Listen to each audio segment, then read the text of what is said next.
Hace tiempo hicimos un video llamado ¿Por qué Voldemort no intentó reclutar a Grindelwald? Básicamente, en ese video hablamos de por qué Voldemort no hizo ningún intento por comunicarse con Grindelwald en Nurmengard hasta después. En ambas ocasiones, Voldemort ascendió al poder y Grindelwald estaba en la torre, entonces es algo extraño que no haya intentado reclutar al mago más poderoso que podía, especialmente en una época en donde las cosas no se veían muy bien para él. Al final concluí que ambos hombres eran demasiado diferentes como para formar una verdadera alianza, al menos en este momento de sus vidas. Voldemort nunca buscó la ayuda de Grindelwald porque no creía que la necesitara. Para cuando llegó al poder, se vio como el ápice de la evolución mágica, inmortal, imbatible, sin rival. La idea de acercarse a otro mago tenebroso, particularmente uno que ya había sido vencido en público, hubiera sido algo inferior a él. Su obsesión con el control y el dominio tampoco le hubiera permitido abrir la puerta a compartir el poder o cualquier influencia. La verdad es que Grindelwald, a pesar de haber sido vencido décadas atrás, aún era influyente. Es totalmente posible que su nombre, su ideología y su habilidad para inspirar lealtad hubieran sido una amenaza para la frágil obediencia que Voldemort generó a través del miedo. Reclutar a Grindelwald sería poner en riesgo sus filas, y esa no es la clase de riesgos que a Voldemort le gusta correr. Pero creo que incluso si Voldemort hubiera buscado a Grindelwald, él se hubiera negado. El hombre que vemos en Nurmengard ya no es el revolucionario de su juventud, es alguien que reflexionó, que carga con su pasado y que al menos parcialmente se ha arrepentido. Grindelwald pudo haber sido un mago tenebroso, pero también era un pensador y, lo más importante, un hombre con una causa, aunque errónea. Yo estoy de acuerdo con la idea de que el viejo Voldemort y el viejo Grindelwald no hubieran funcionado, pero en el video de hoy vamos a explorar una línea temporal distinta que creo que tiene una dinámica diferente. Una en la cual Grindelwald, en la cima de su poder, reclutó a un joven Tom Riddle. Creo que esto es mucho más posible y más peligroso. También quiero atreverme a decir algo. La versión de Voldemort que tenemos en el canon actual no es su versión más peligrosa. Comencemos.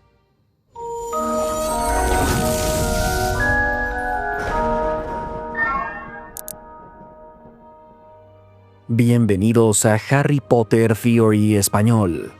Lo primero que quiero mencionar es que la edad entre Voldemort y Grindelwald a veces parece considerable.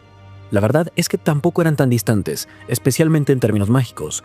Sí, es cierto, Grindelwald ya estaba al máximo de su poder cuando el joven Tom Riddle apenas iniciaba su viaje en Hogwarts, pero si echamos un vistazo a los números, Voldemort nació en 1926, Grindelwald en 1883, es decir que solo hay una diferencia de 43 años.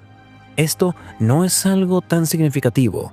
Pudieron haberse encontrado en algún momento, especialmente si consideramos que ambos hombres eran muy activos en cuanto a la persecución de sus objetivos. Y aquí hay otro detalle. Voldemort salió de Hogwarts antes de que Grindelwald fuera vencido en el 45. Es decir que antes de la captura de Grindelwald, el joven Tom Riddle ya había desarrollado mucho de su poder mágico y había solidificado muchas de sus ideologías. Ya había abierto la Cámara de los Secretos, ya había culpado a Hagrid, ya había asesinado a su familia y, lo más importante, ya había empezado a explorar los Horcruxes. En otras palabras, Riddle no era un adolescente ingenuo en los 40.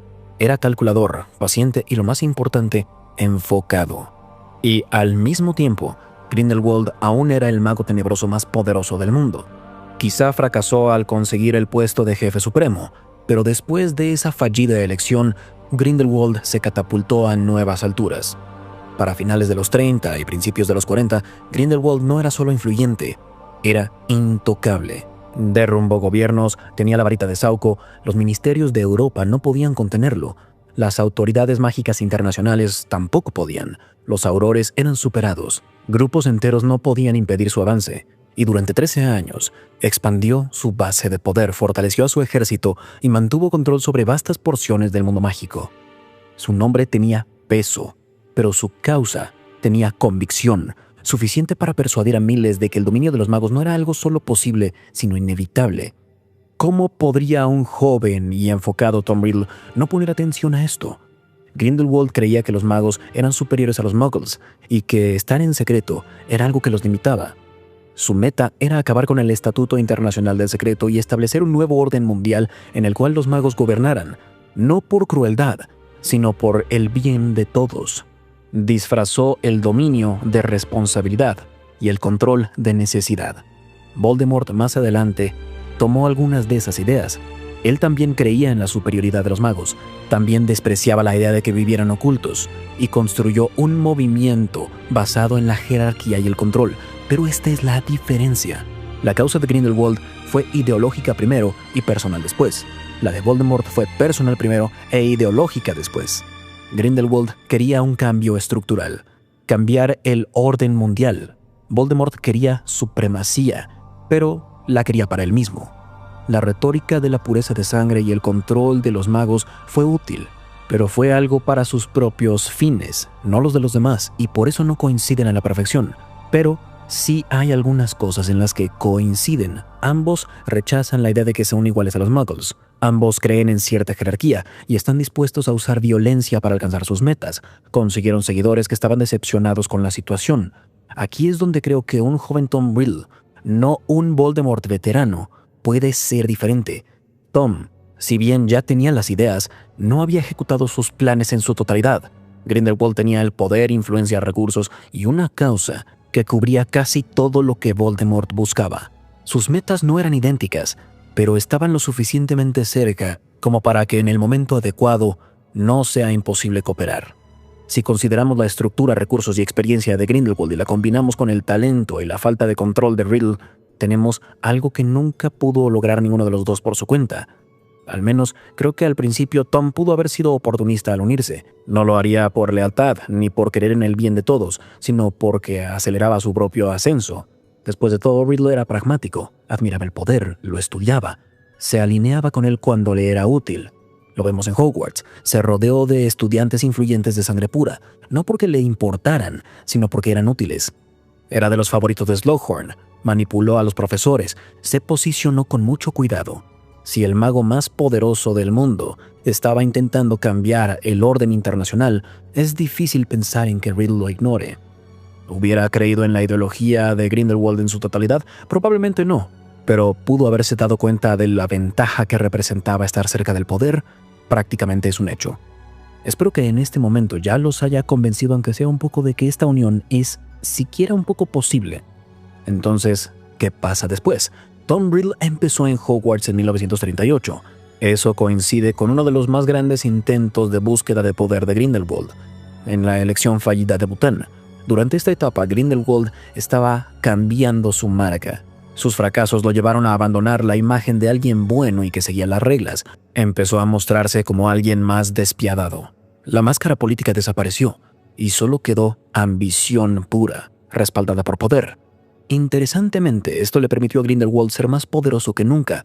Ganó más y más impulso entre 1932 y 1945.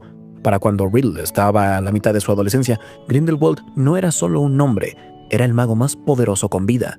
Desafió el orden mágico del mundo. Entonces, la idea de que un hambriento de poder y joven Tom Riddle no se uniera a Grindelwald no se siente tan realista. La pregunta es, ¿cómo se conocen? La respuesta más simple es que Riddle lo buscó. En 1943, Riddle tenía 16 años y ya había cometido asesinato y creado un Horrocrux.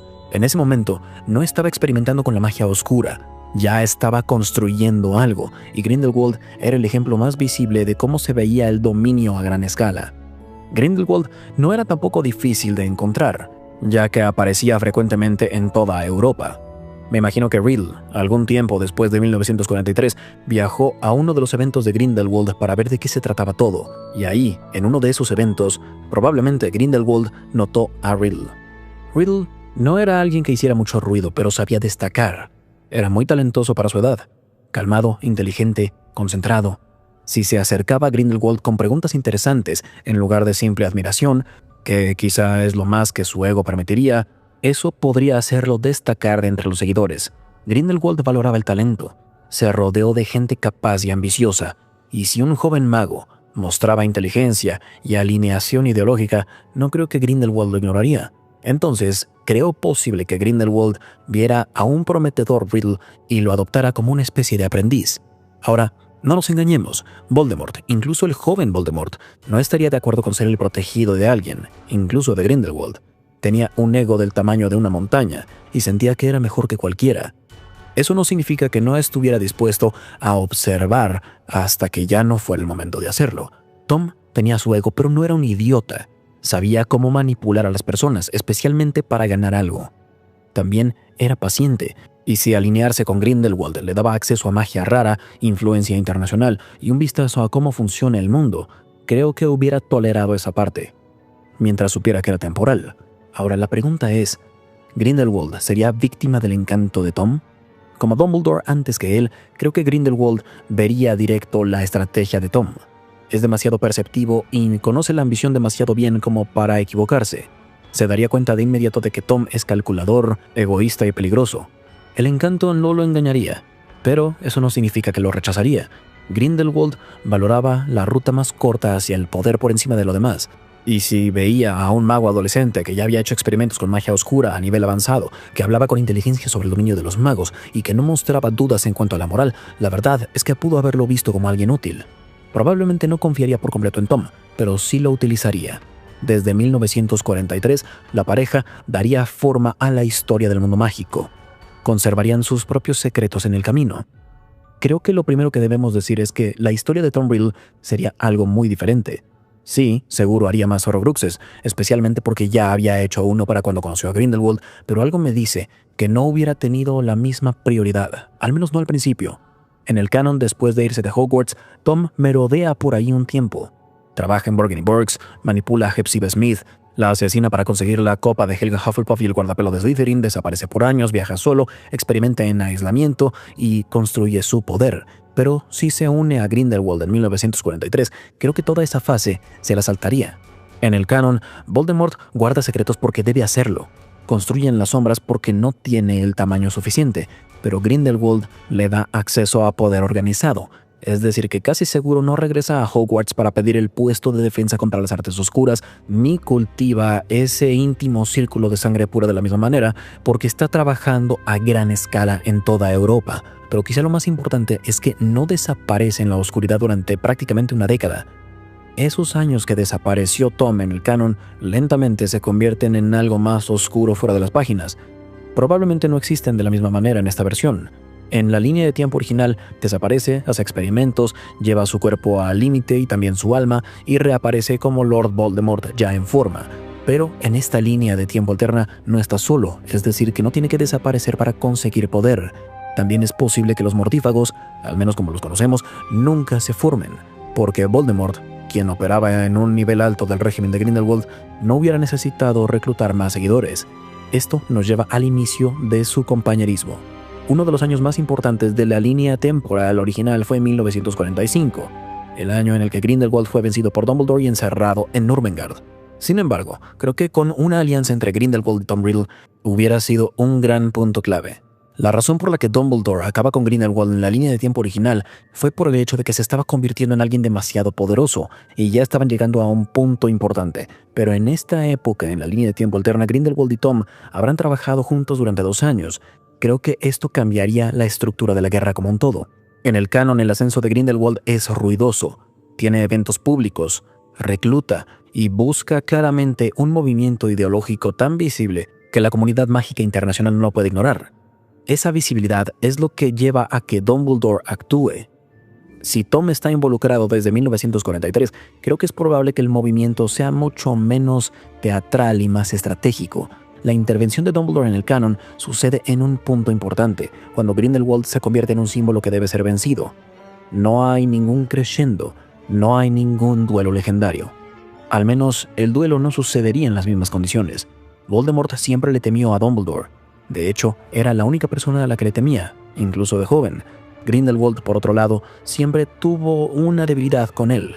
Quizá por eso decidió exponerse a una derrota en primer lugar. Pero con Voldemort creo que no permitiría que ese duelo sucediera. En lugar de un movimiento ruidoso que cae estrepitosamente, comienza a esparcirse en silencio. Se impregna en las instituciones, en las pólizas y en la vida diaria. Todo empieza a cambiar. Hay restricciones en cuanto a los muggles. La superioridad de los magos deja de ser un discurso y se convierte en ley. Y como Dumbledore no puede desmantelar todo un sistema por su cuenta, ni aislar y vencer a Grindelwald por sí solo, Grindelwald ya no cae en 1945. En su lugar, a finales de los 40 y principios de los 50, el dominio de los magos empieza a tomar forma en términos prácticos. Quizá no como esclavitud al principio, sino como sistemas de registro, supervisión, atención a los gobiernos magos por parte de los magos, un desbalance controlado. Los magos claramente por encima de los muggles. Estos cambios señalan a una victoria parcial de Grindelwald. Mientras Grindelwald hace todo esto, Tom hace lo que mejor sabe hacer: buscar la manera de ser victorioso.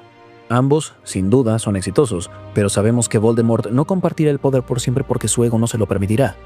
Mientras sirve públicamente en el régimen, él comienza a preparar el futuro, es decir, más Horrocruxes y la formación de un círculo más cercano e íntimo.